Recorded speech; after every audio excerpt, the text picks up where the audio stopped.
da harmonia anatômica fisiológica, ocasião em que poderá ela mesma, em consonância com os técnicos, planejar uma reencarnação prolongada, ainda e sempre sujeita aos débitos e os créditos que tem. O instrutor menciona que aqui existe também o que ele chama de concessão. Alguns pedem e recebem, após o exame da sua ficha kármica, a concessão de uma vida prolongada na matéria. Essa vida pode ser vegetativa, ou até mesmo produtiva, a depender do corpo em questão.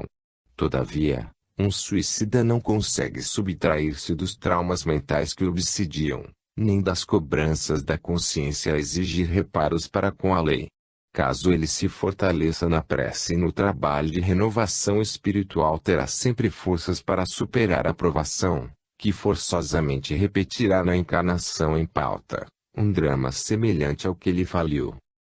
O instrutor me entrega alguns papéis para que eu leia, pois se tiver que lhe explicar tantos casos, ultrapassaremos o tempo previsto.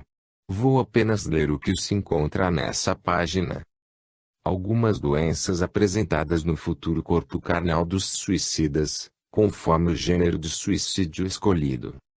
Fogo, fobia ao fogo, doenças como a hanseníase e o fogo selvagem, manchas e urticárias na pele. Afogamento, fobia a grandes massas de água, doenças pulmonares, asfixias, esquistossomose. Envenenamento, enfermidades no sistema digestivo, câncer de esôfago, de estômago, de intestinos, alergias rigorosas.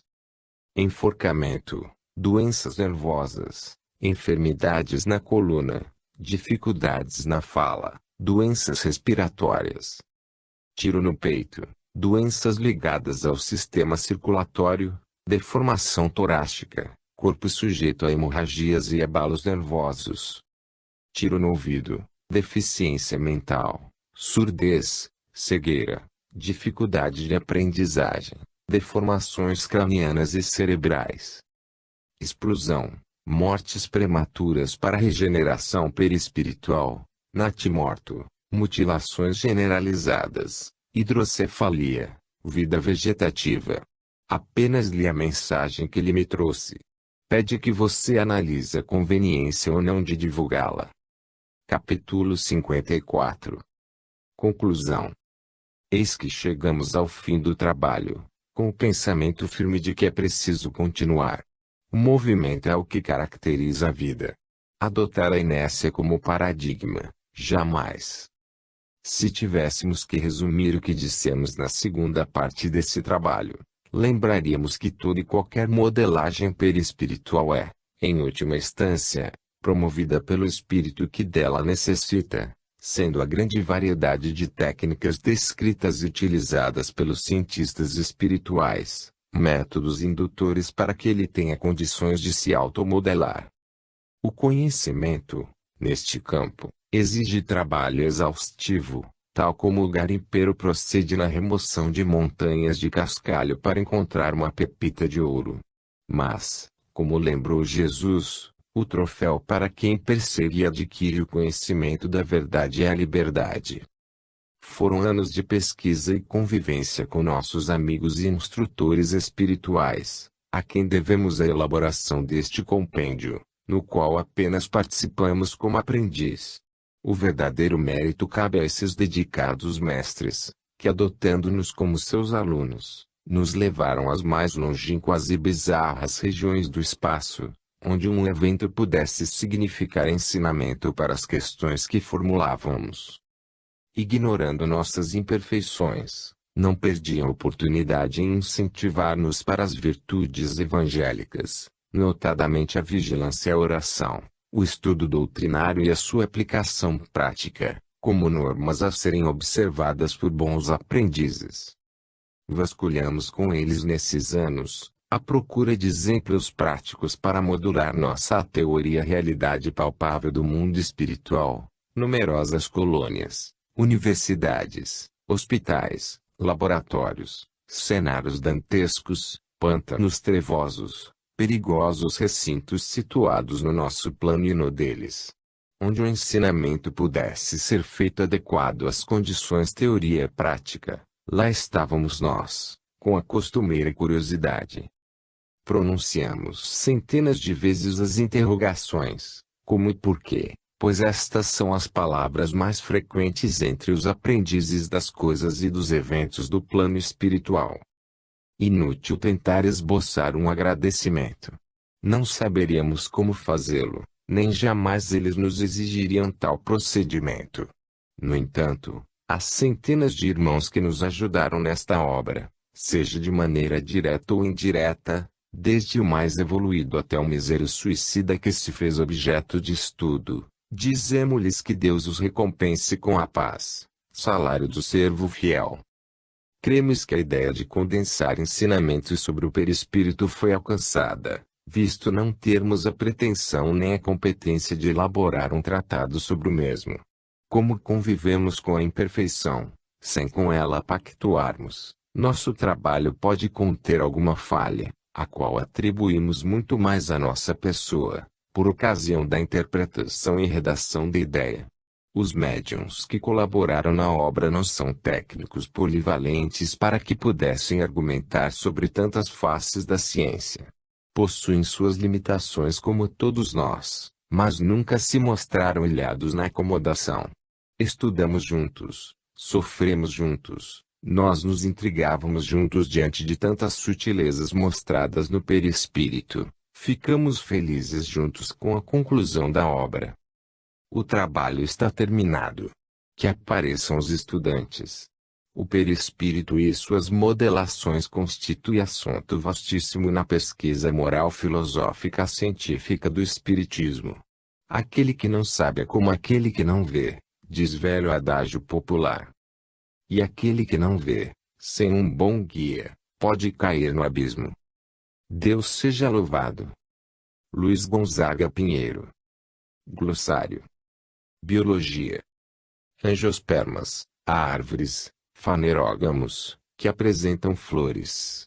Anorexia, falta de apetite. Autótrofos, seres capazes de sintetizar seu próprio alimento. Vegetais. Alcina, hormônio que produz o crescimento nos vegetais. Briófitas, musgos, vegetais sem raízes, flores e frutos. Caroteno, pigmento existente em alguns vegetais. Celulose, substância que forma o arcabouço dos tecidos vegetais. Cenofícias, algas azul-verdes, filamentosas e microscópicas. Citoplasma, substância celular situada entre a membrana plasmática e o núcleo.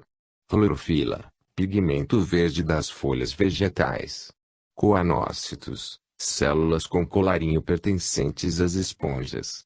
Estigma, parte superior do estilete da flor.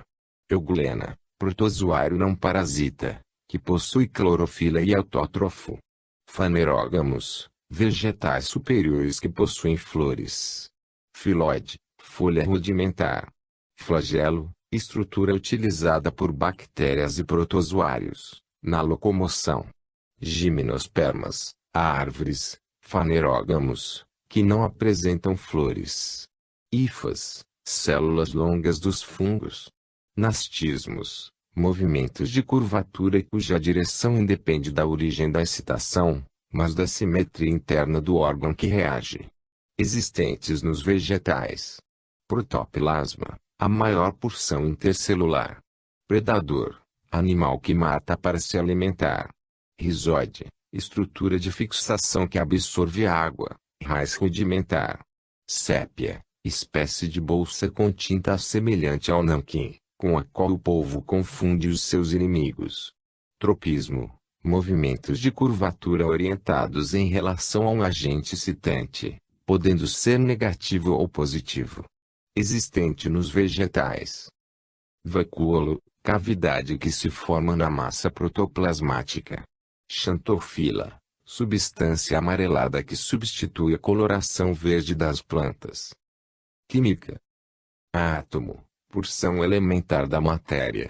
Alfa, primeira letra do alfabeto grego, utilizada para designar uma radiação atômica de características próprias. Beta, segunda letra do alfabeto grego, utilizada para designar uma radiação atômica com características próprias. Corpo, qualquer porção limitada de matéria. Elétron, partícula pertencente ao átomo e que possui carga negativa. Eletrosfera, região do átomo ocupado pelo elétron ao redor do núcleo atômico. Fluido, designação genérica de qualquer líquido ou gás. Gama, terceira letra do alfabeto grego, utilizada para designar um tipo de radiação atômica. Isótopos, átomos com diferentes números de massa e iguais números de prótons e de elétrons. Matéria, tudo que ocupa um lugar no espaço.